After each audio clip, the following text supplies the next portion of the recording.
डब्बू नाम का एक छोटा लड़का था। वो उम्र में तो छोटा था, लेकिन खुद को पूरे गांव में सबसे ज्यादा बुद्धिमान और होशियार समझता था। वो आए दिन गांव के सीधे साधे लोगों को अपनी बातों में फंसाकर उनका मजाक उड़ाता था।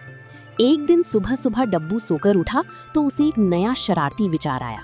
उसने सोचा, क्यों ना आज गांव के नाई चंपक भैया को बेवकूफ बनाया जाए और थोड़ी मौज ली जाए। वो अकड़ते हुए नाई की दुकान में पहुंचा। दुकान में बड़ा सा शीशा लगा था और सामने एक आलीशान मखमली कुर्सी रखी थी। डब्बू बिना कुछ सोचे समझे सीधे उस कुर्सी पर राजाओं की तरह ठाठ से बैठ गया। नाई चंपक हाथ में कैंची लिए डब्बू को देख मुस्कुराया और पूछा, अरे डब्बू बाबू, आज सुबह सुबह मेरी दुकान पर कैसे आना हुआ? बाल छोटे करने हैं क्या? डब्बू ने अपनी मूंछों पर ताव देने का नाटक करते हुए बड़ी शान से कहा, अरे नहीं चंपक भैया, अब मैं बड़ा हो गया हूँ, जरा मेरी दाढ़ी बना दो और ध्यान रहे कट बिल्कुल साफ होना चाहिए। चंपक नाई बहुत अनुभवी था। उसने डब्बू के चिकने मासूम चेहरे को देखा और तुरंत उसकी शैतानी समझ गया।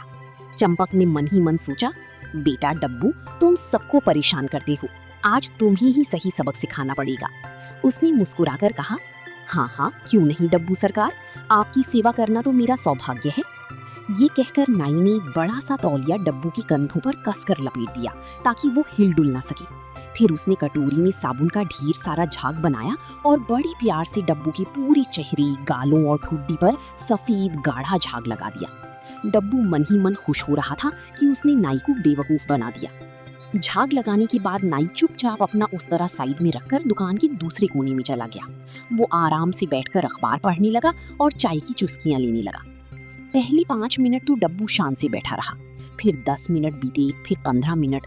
डब्बू के चेहरे पर लगा साबुन अब सूखने लगा था, जिससे उसकी त्वचा खिंच रही थी। मक्खियां उसके चेहरे पर आकर बैठ रही थीं और झाग की वजह से वो अपना चेहरा खुजला भी नहीं पा रहा था।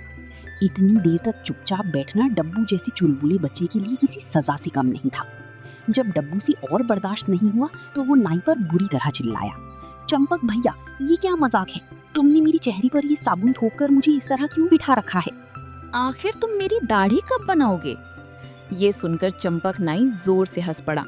उसने अखबार को तसल्ली से मोड़ा, डब्बू के पास आया और बड़े शांत स्वभाव से बोला, अरे छोटे सरकार, गुस्सा क्यों होते हो?